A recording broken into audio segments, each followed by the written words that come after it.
point in their life. And in fact, by the very fact that we focus so much on service above self, it drives us as an organization to be relevant to one specific demographic group. People who are older. And I say this with great respect, because I'm rapidly getting there. No, we do that because you are the people that have the time, the discretionary time and income, and you are at a place in your life where you can, in fact, help other people. But you see, it's those people that are in the prime of their careers that built our organization that we should be focused upon. Not just because they're young, but because they're well connected in their businesses. They can bring us resource. And until we can talk to them about why they should join our organization on their terms, not ours, I think we will forever be challenged by the acceptance of service above self as limiting us to a very specific group of people. Let them come in for selfish reasons. I did. I came in for one reason and one reason only. My father insisted. Honestly, it was so much easier joining Rotary than listening to Dad every week. Well, let me put it a different way. I have a solution, and I mean this most sincerely. I can promise you what I'm about to tell you, if you use it, will absolutely positively affect your membership. You'll find not only your members are attending more meetings, but they're bringing new people with them. Next, and you're going to implement this tomorrow. Quite literally, if the president of your club gets up at the lectern at the end of the meeting, tells everybody in the club that everyone who comes to that meeting, member or not, as they walk out the door and leave, they will give them a $100 bill. I promise you, you will have a full room. Right? And think about it, it'll be really easy to invite people. Just come on in. All you have to do is listen to a speaker, we laugh a lot, you get a meal, and on your way out the door, you're going to be $100 richer. By the third meeting, well, you'll be broke. But you understand the point. It's really easy to articulate the value of a $100 bill. And yet here I stand before a bunch of people who clearly understand you're getting more than $5,200 a year, or you wouldn't be sitting here right now. You clearly understand the value of our membership. But until we can articulate that in specific terms, I think we're going to be challenged. So let me give you what I believe are three very specific areas where Rotary is unique and offers terrific value to our members. Personal growth, professional development, and what Rotary does to our families. Personal growth. We frequently say that we take ordinary people and put them into extraordinary circumstance. Constantly it's been done. I've watched it, not only myself by going and doing things, but taking people overseas. In fact, I can tell you a story. Not a great one, because it kind of outlines a pathetic life. But during our honeymoon, Marcia and I went to a Rotary meeting. Well, we needed a break. From sightseeing, come on, what were you thinking? There are children in the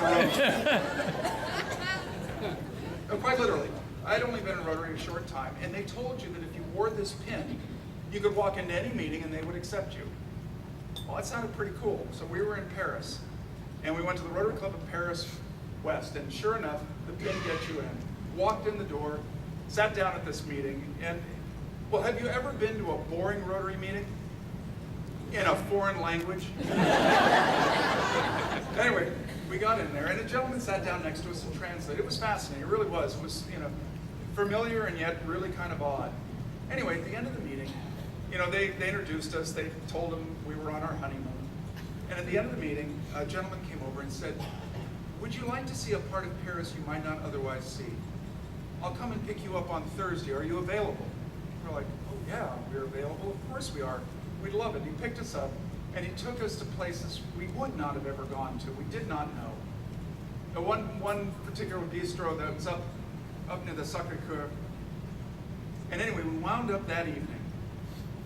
We went up these stairs up into an apartment, and up on the apartment we opened the sunroof and walked out onto the roof, quite literally standing there, very much like Mary Poppins, right? And so for those of you who've ever been to Paris, right next to us was the Seine River. Right across the Seine River was Place de la Concorde. the heart of Paris. And the night sky is erupting. You see, we're there on July the 14th. And here we stand in the middle of strangers watching this. I mean, I turned to Marcia and it was like, this is so cool. It really was. I mean, where else would you ever go to do that? Except at this Rotary meeting. And then, we have this other process we go to. I've taken, as you heard, over 1,000 people overseas to participate in National Immunization Days. And while it is remarkable, the effect of giving those 2 drops to a child, that is not the most remarkable thing that I have seen. What you see is these people go in and they're so focused on giving these 2 drops. And then they wait for the next child and they look up. And they see the village that they're standing in. And in the middle of the village, they see a creek. But then they come to realize that's not water, that's sewage. And then they go into a school and they see 4 children sitting at one desk. And one child is working with a pencil and paper and the other 3 are just sitting there. And you're thinking, what am I looking at? Until you see that first child finish with the pencil and paper and then quite literally hand it to the next child who's been waiting their turn to write. And you respond exactly like any human would. I don't know what I can do about eradicating disease, but I can fix that. And you watch these people go overseas and realize they can make a difference to people that have so little, with such a little effort. But it's even better than that. You see, as a part of our organization, we have a benefit that is extraordinary, and yet we never see it as such. We have a benefit that's for our members only, that allows them to live well beyond their means, that gives them the opportunity to dream, that fundamentally is an enabler of great things. And this thing we have that no one else gets to use, well, it's called the Rotary Foundation. And I'm not here to plead for giving to the Rotary Foundation. I'm here to talk about what I have seen the Rotary Foundation do to our members. These people go overseas, and I know it because I've taken them overseas. And when they get there that first day, they say, I'm not going there. And I'm certainly not eating that. And I'm still not going over there. I mean, they define what they don't want to do because it's all foreign. And then you watch them. You watch them go into the village. You watch them grow.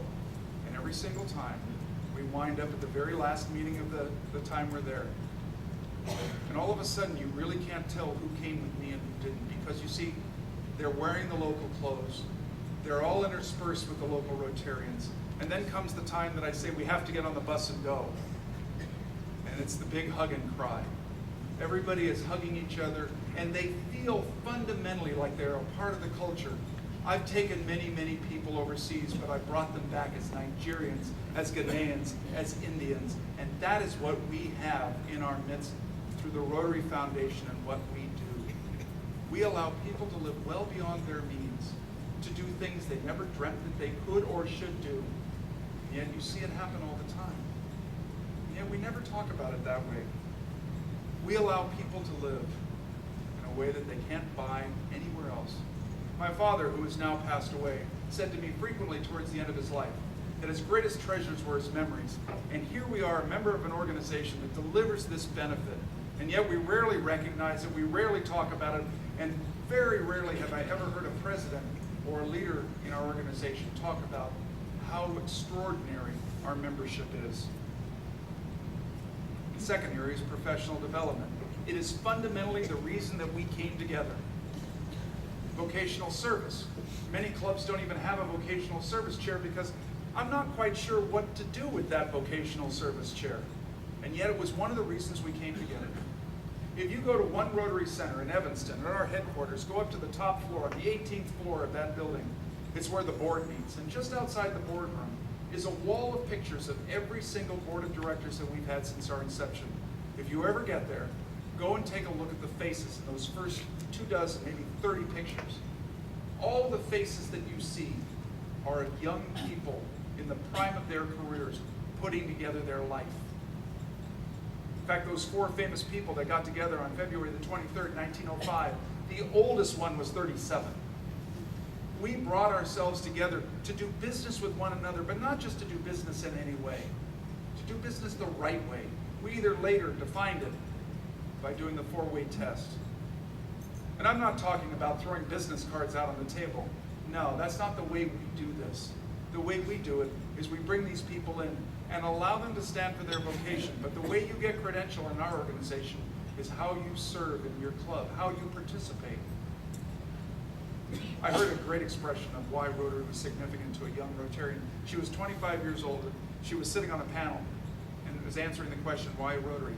And she said, the reason I enjoy Rotary so much is that every week I get to sit next to people that otherwise I would have to spend $250 an hour to meet. Think about that. Think of the assets we have in our club. These younger people in the prime of their careers, they don't want to come in and sell you their business. They want to come in and find out how you became successful. They want to sit by the leadership in their district, or in their club, and in their community, to be identified with the leading group of people. Yes, they may want access to your Rolodex, but you know what? I'll bet you that's the reason you joined Rotary. In fact, if you really stop to think about it, Rotary is the original face-to-face Yelp. It's the way that we go about buying. We don't go in to sell, we go in to buy.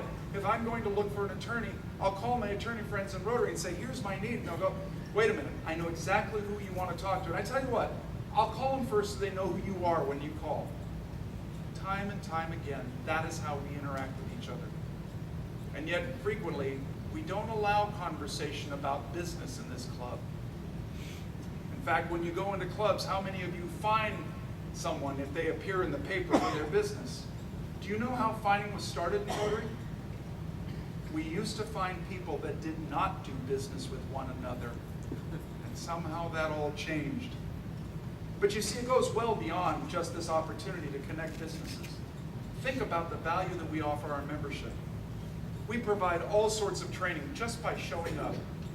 Leadership training, public speaking skills. You know when you hear a good public speaker, and you sure as heck know when you hear a bad one. And I'm hoping you can tell the difference between the two. But think about it. Project management, fundraising, event production, nonprofit management. There was a woman that I came to know, and I love this story because it really says the essence of what I believe vocational service is. She was a member of Rotary Club. She was a mid-level human resource manager in a pretty good-sized firm. And she decided she really wanted to get into fund development, raising money. She volunteered to be a fundraiser for Holyoke and the foundation in her club. She loved it and was so successful. She put down in her resume that she raised money for the Rotary Foundation. She's worked at the University of California for 6 years. She's extremely successful in that capacity. And I've had that are given to individual Rotarians on the recommendation of their club. It's presented by Rotary International. Bobby Simon.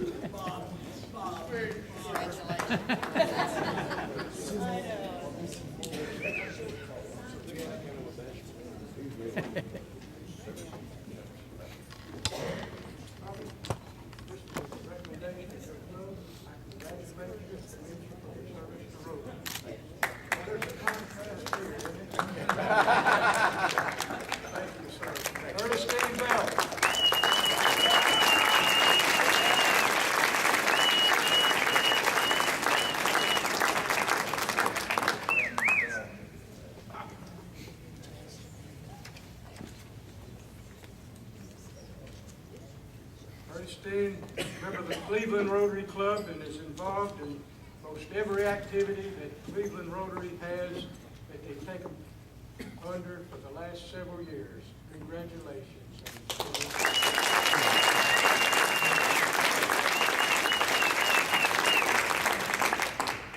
This next recognition for avenues of service and citation is to Becky Mason.